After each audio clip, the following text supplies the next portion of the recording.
I think it's important to acknowledge that the ring, it's like just because something ended, it doesn't make it bad. I think that there's this idea that the ring becomes damaged, or it's like there's this like, negativity associated with it, and like that's just not true.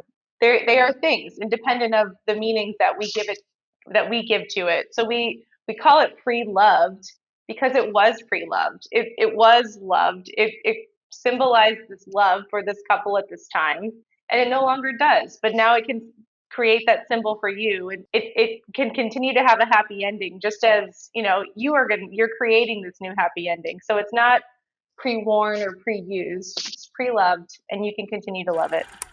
Welcome to We Built This Brand, the podcast where we talk to the creators and collaborators behind brands and provide you with practical insights that you can use in growing your own business. Today, we're talking with Brittany, Lacey, and Stephanie Burset, the founders of For Richer Jewelry, a company that is empowering women to resell jewelry on their own terms. Now, pretty cool story here. We got connected through a past guest of ours, Megan Britton of The Mayor. If you haven't checked out that episode, highly recommend you go back and check it out after you finish this one, of course. And after our interview, she was really excited to introduce us to her friends, and thus this episode was born. So, Megan, thank you for making this episode happen. Now, I really enjoyed this talk with Brittany and Stephanie. Their approach to jewelry resale is very unique, and in this episode, we talk about how they developed the idea for their business, where it is today, and what they hope for in the future.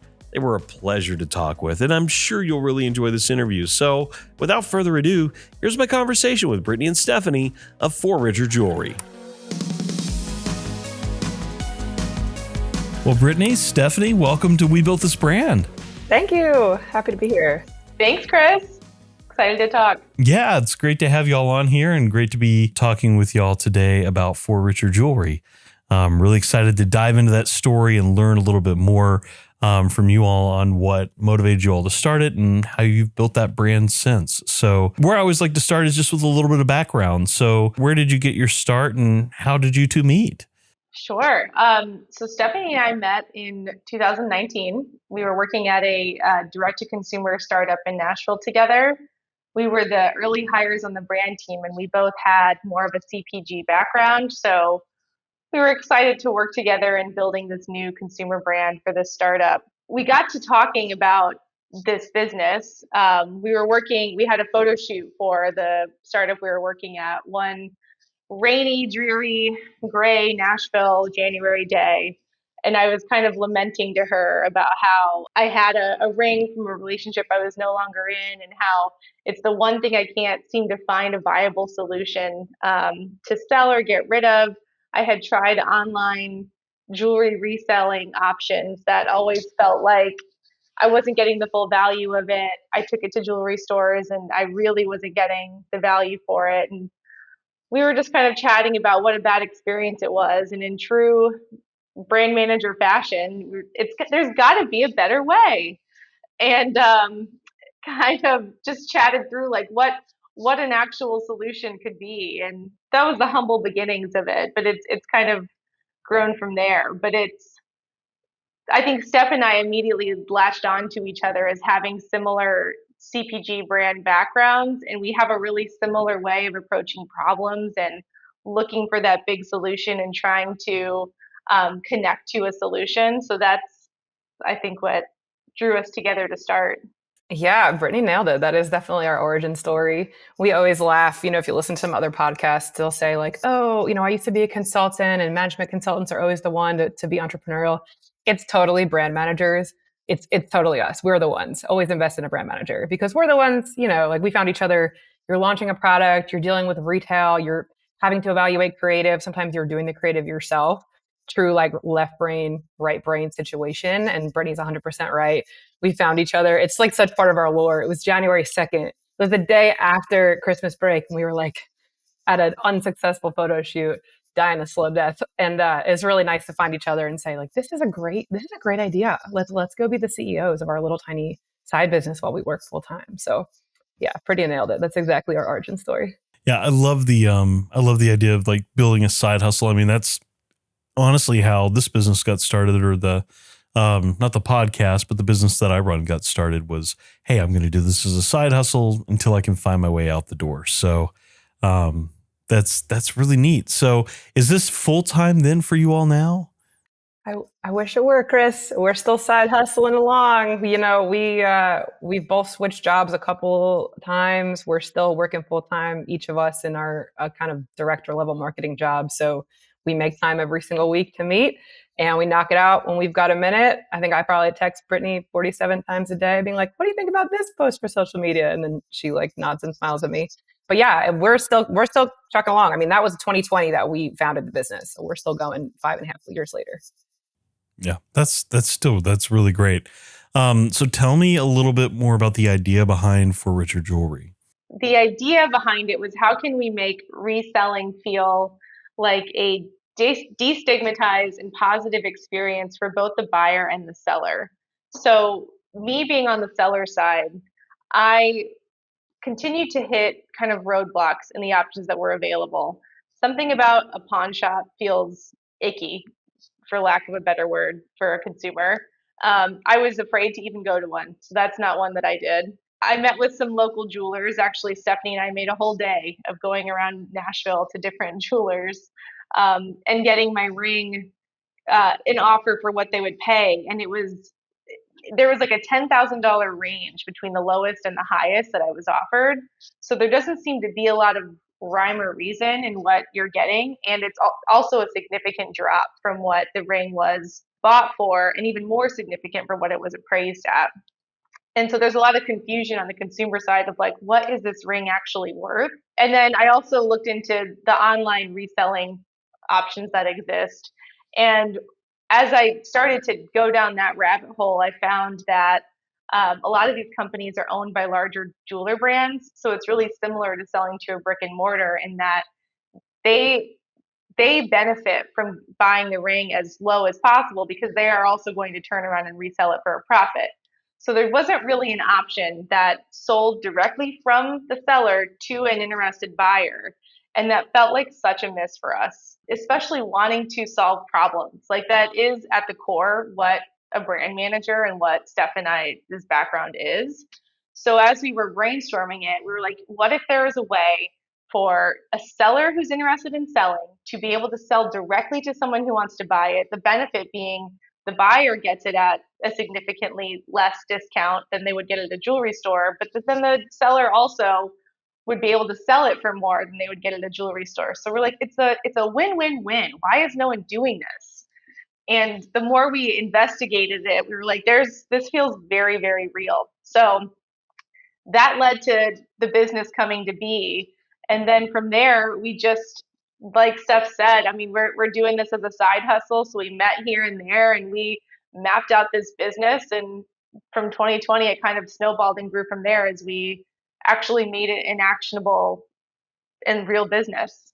So you grew it from there. When, I mean, getting it started is always the hardest part. You got to build a website because this, correct me if I'm wrong, this is a fully digital business at this point, right? That's right. So there's no storefront or anything. So you're building it digitally. You got to get social media interest in it. You got to get people engaged in the product. When did you all realize that it wasn't just a good idea, that it was going to be something that could be profitable and beneficial? That's a great question, Chris. So we did what any good brand manager would do. We started with consumer research. So this was like the spring of 2020. Everybody was at home. You know, we had a little bit of time on our hands. We had both gotten furloughed. So we were like, we have a whole month.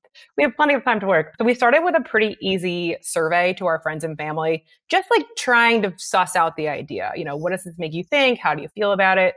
And then from that qualitative research, we went to quantitative research. We sent out a survey via SurveyMonkey, and we really got a ton of data back that allowed us to think like, yes, this is a real business. We heard, first of all, I'm going to quote some stats here. So 93% of people that had sold an engagement ring sold it to either a pawn shop or a jewelry store. And we said to ourselves, okay, there's really only those two options. If with a little bit of education, folks get excited about an online jewelry resale option, that could really work for us.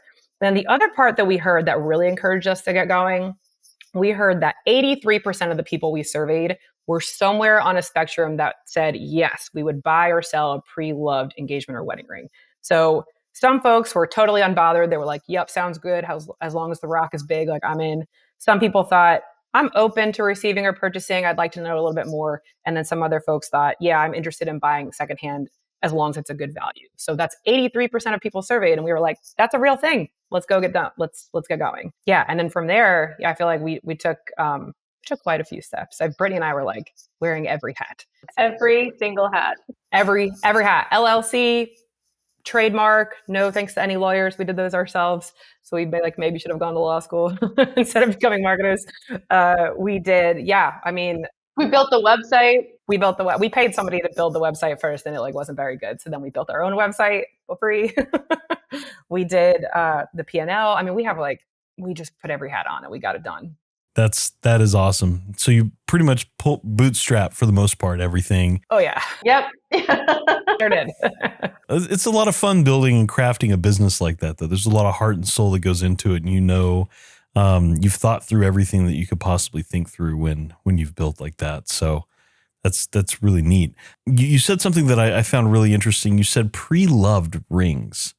How does that positioning play into it? And I think I know the answer, but I want to know your perspective on saying things like pre-loved in your marketing and messaging.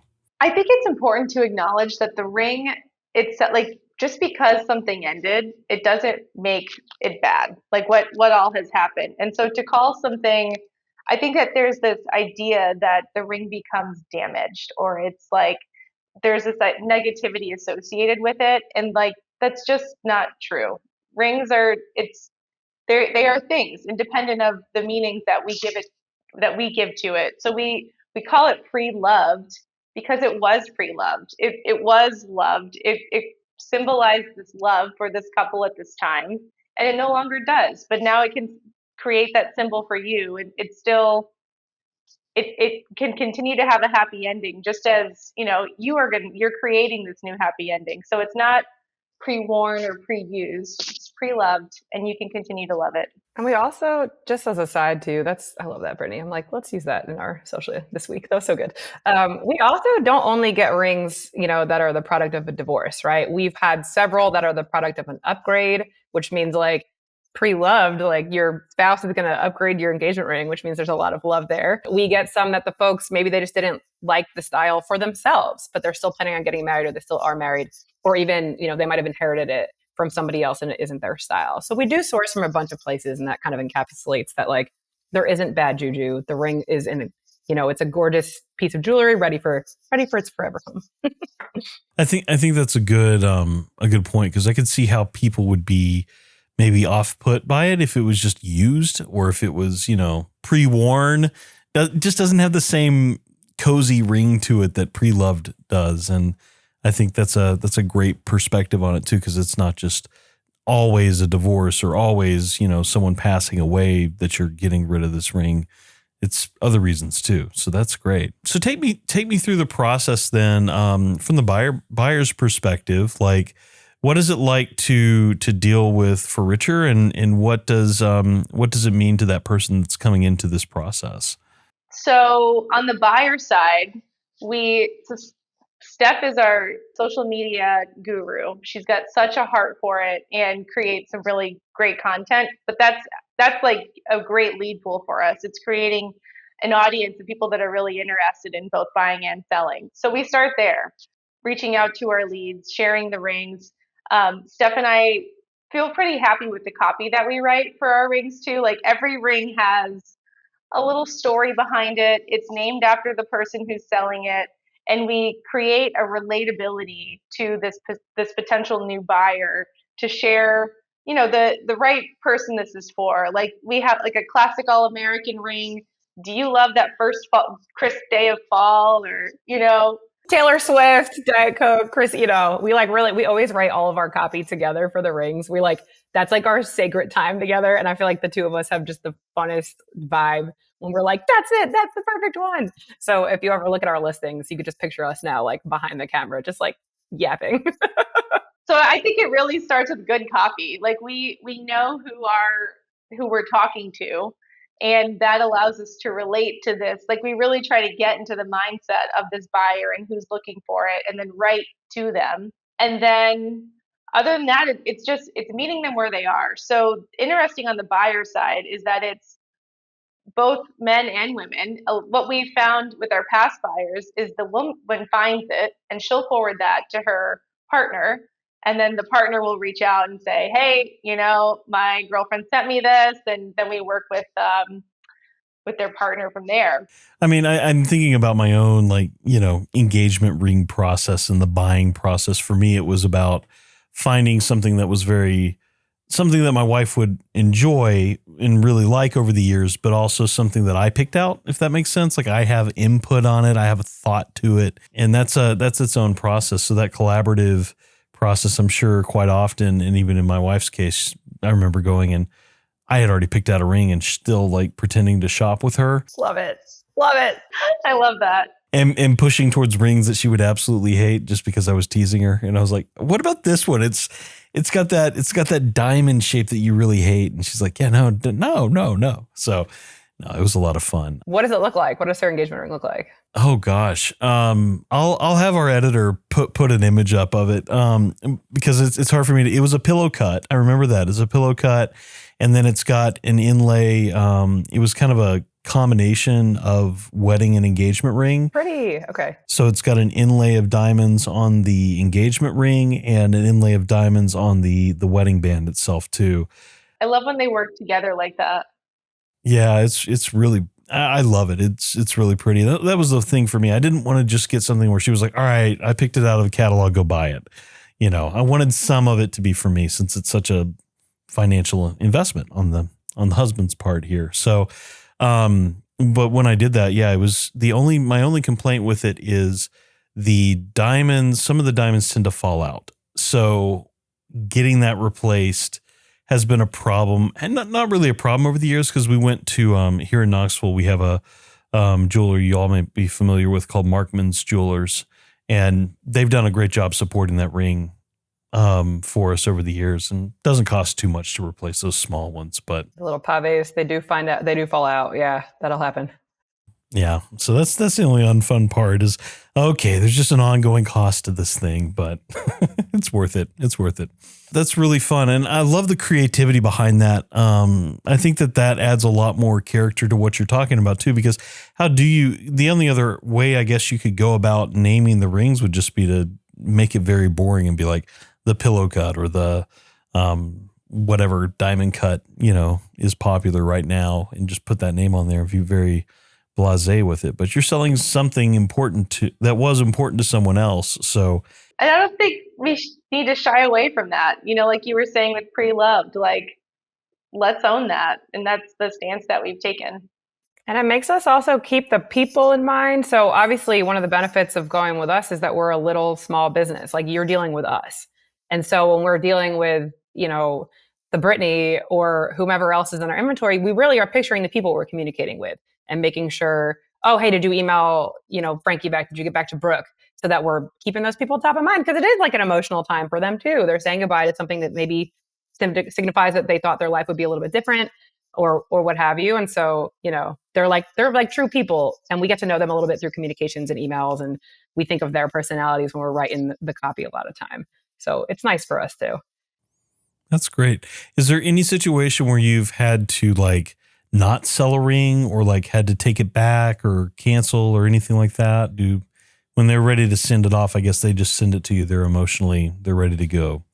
I think the good part, we haven't had that yet. And I think one of the ways that has helped us in that is that the seller is able to hold on to their ring until it sells. So a lot of competitive options have you start the process by selling in your ring. So you have no idea what it's going to go for or if it's going to be worth it. So we maintain a level of confidence on the seller side because you're able to hold on to it. So we get all the images. We have the seller send all their images in. We write the copy. We do all of that with the seller holding on to it.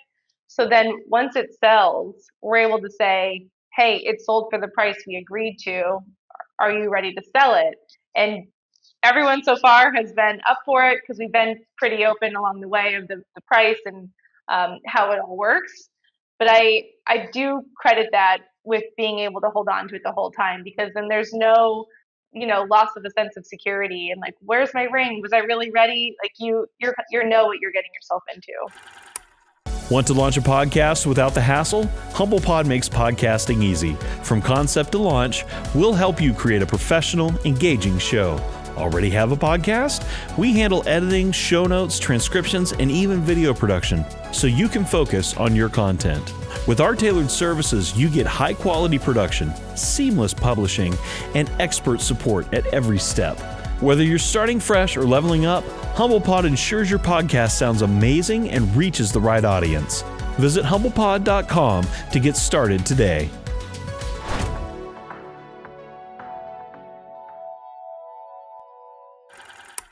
So tell me a little bit more about the future of For Richer. Like, where do you all see it going, now and maybe in the next 5 years or so? Okay, so I think we continue to think every single week. We're like, this is a great idea. This is a great business. It's got a great financial shape. We continue. We literally tell each other that in our weekly meeting. We're like, this is an idea. We're doing it. It's happening.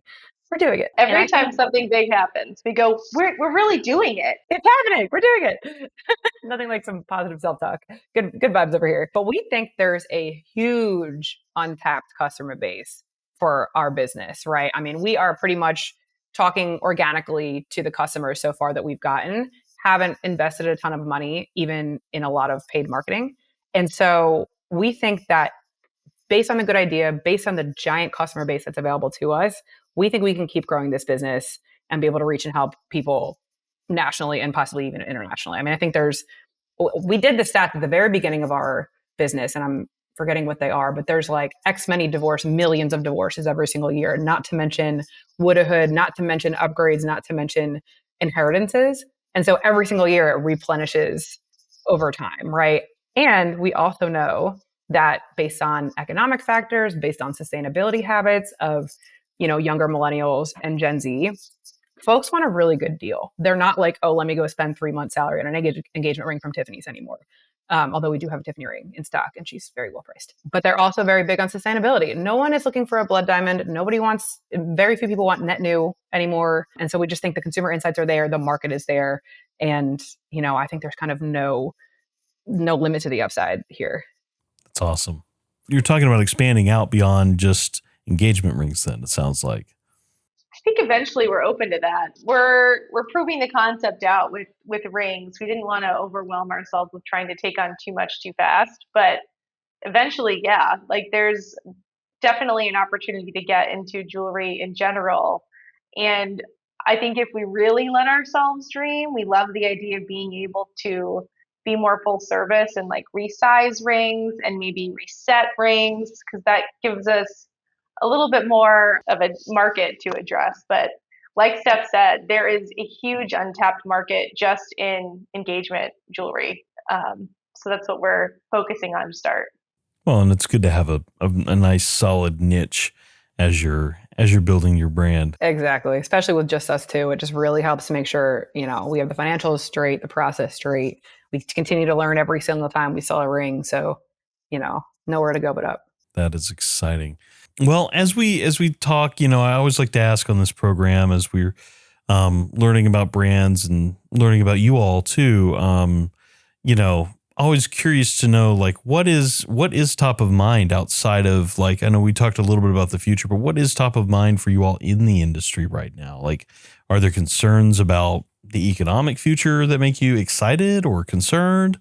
I think sustainability is only getting to be more and more popular, especially as you think about the mindset of Gen Z as they start entering into this consumer space that we're in. And even on the economic side, like there's more of a focus on being mindful of how much you're spending. Exactly what Steph just said. Like the long gone are the days of how much money can I spend on this ring? It's more, how do I celebrate this partner that I found and found a way to, like, a lasting way to commemorate that. So we're trying to hone in on this idea that, like, it's the bond that you have with this person that matters more so than it's spending $30,000 on this like huge 3-carat diamond ring. Like, no. It's so funny too. Like, even like there's always a discussion about lab, right? Or moissanite versus lab grown versus natural. The gold market is way up. Should you just bury your engagement ring in the backyard and wait for it to appreciate? Don't do that. I think folks are just really savvy, as they're shopping. They're very price conscious. And, I think there still is that insight that frankly, sometimes depends on your style. Sometimes bigger is better. Some people want that. We always call it finger coverage. And you can really get that at a very reasonable price, especially pre-loved with lab and moissanite. I mean, we have some enormous rings for sale right now. Yeah, I think it's just going to be really interesting to see, where we shake out in the next couple of years with the economy, with the younger generation getting to be, that engagement. As far as I know, they're still getting married. So that's good for us. They don't go out anymore, but I think they still get married. Yeah. So far. That's good. It's good for us. Not quite turning into what's happening in South Korea, where marriage is way down and women are choosing to be more independent longer, which no problem with that, but it's just an interesting dynamic. Also cool. Yeah. Also cool. Also cool, but not good for business, I'm sure, at least not the engagement business. So one other question that I had for you, and I find this really important, is like the photography of the rings themselves. So you're getting these from the, from the people selling them, but you're not actually physically touching them and handling them at the moment. How do you coach them on how to get good pictures, and how does that part of it work? Yeah, that's a great question. We're in the trenches with that one right now. Well timed. It's a great question. The photo instructions are something that we're constantly adjusting based on learnings, real-time learnings. So we've created something of a landing page on the site that details out how to actually take them. So when you submit, you get a page that step by step, the angles that we want, how to light it appropriately. So we have them submit photos. We usually have to go back and forth a couple times to make sure we're getting the right clarity of the images, that they're sharp, that they're well lit. One thing that's really important to us is that the site looks uniform. One thing we don't like is if you go to some reselling websites where it's just kind of like a free-for-all. And one background's blue, one's on a finger, this finger has black nail polish. It's just like madness. And you're so distracted, like your eye doesn't know where to look on the page, and it's hard to shop. So it was important to us that we had more or less white backgrounds. The rings were on like a white stand. We didn't want to have a lot of hands in there. We really wanted the focus to be on the ring. So we do our best to edit in ways, and AI very recently has been a help to us there to pull backgrounds out and to just help it look more uniform. But it's something that we continue to fuss with, and it's important because that when you're selling something that's this high of value, you want someone to feel really confident that they know what they're getting and that it feels as premium as it is. So the photography is so important. We're on a journey. And I'll say too, one of my high school best friends, her parents own a jewelry company in New Jersey where I grew up. And she gave us some feedback a while back that was like, listen, you have some gorgeous rings on here. Your photography needs a little bit of work. It's exactly what Brittany said. If you're asking people to spend $12,000 on a ring, it needs to look like it's a $12,000 ring. And we kind of sat with that. And then we recently had a customer that was considering reselling with us and opted to go a different route. And she was like, same thing. Listen, like, I love your business. I love you too. I think everything you're doing is great. I just don't feel like, I can make it look as good as I need to sell. And we really, I remember feeling very sad about that. We texted each other like, that kind of hurt our feelings. It hurt our feelings. But you know what though? Just the week after that, I had dinner with a friend of mine here in Nashville. Shout out to you, Kate Parody, who also has a jewelry business. And she was like, listen, I have a program for you. Pull it up. Let's see if we can work removing the backgrounds. And it has been awesome. So we're currently like in the process of updating a lot of our photography, and you can kind of tell which ones have been updated and haven't. Removing the backgrounds, putting them on models.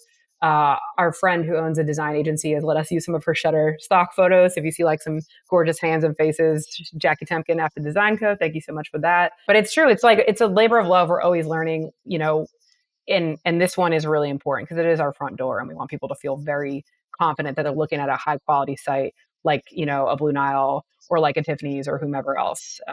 So we're learning and we're going, and we're excited to let people know that their rings are going to look better and better as we learn more.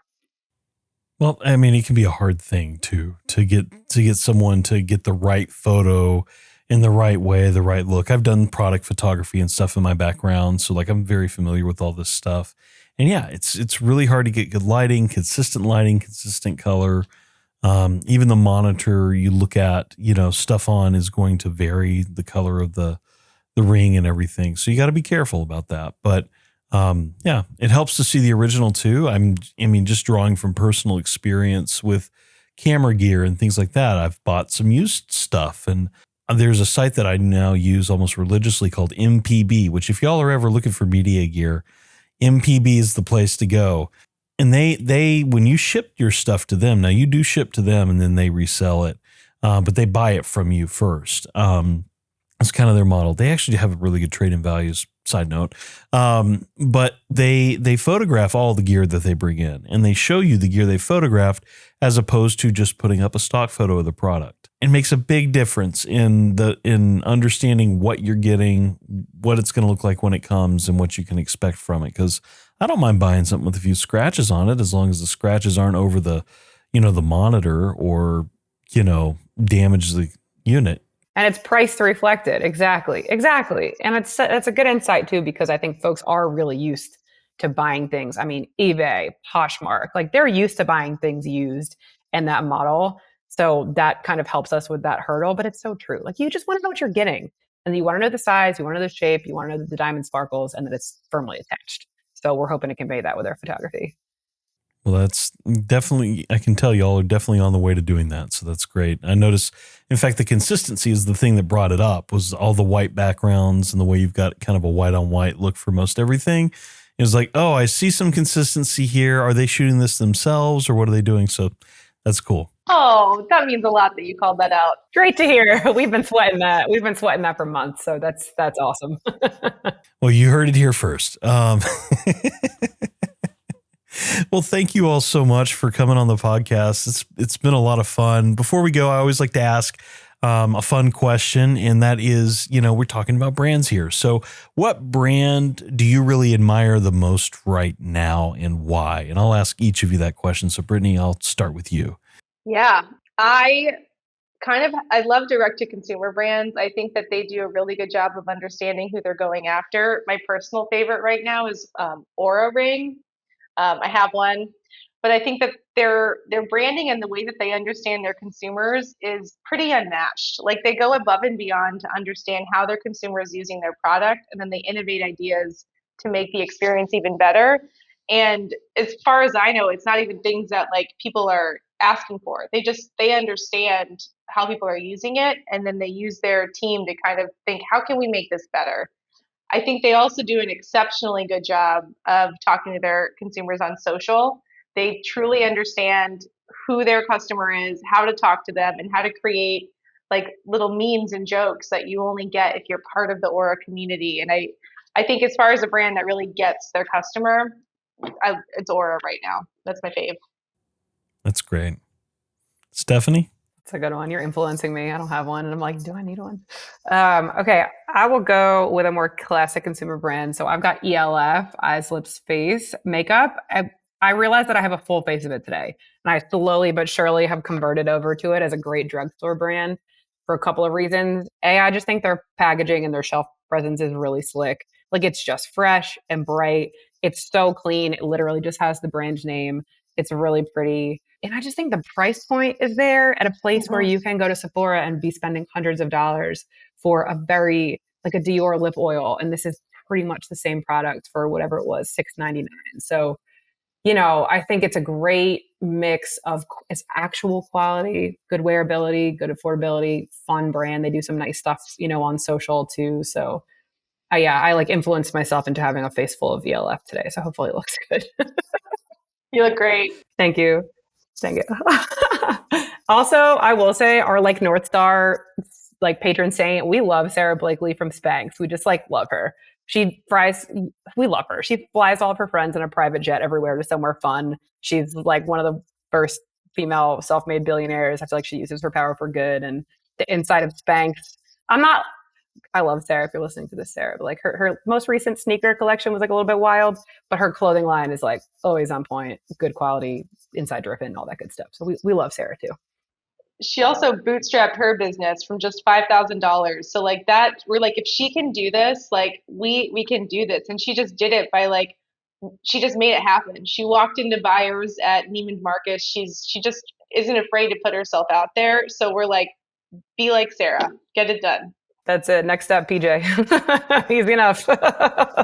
Well, I think you all have a good thing going here, and I hope that more people will, through this podcast and in all your other efforts, be able to learn about For Richer and start to engage with y'all, because I think it's a cool thing, and there's plenty more people out there that would love to know about this. So on that note, where can people find out about For Richer?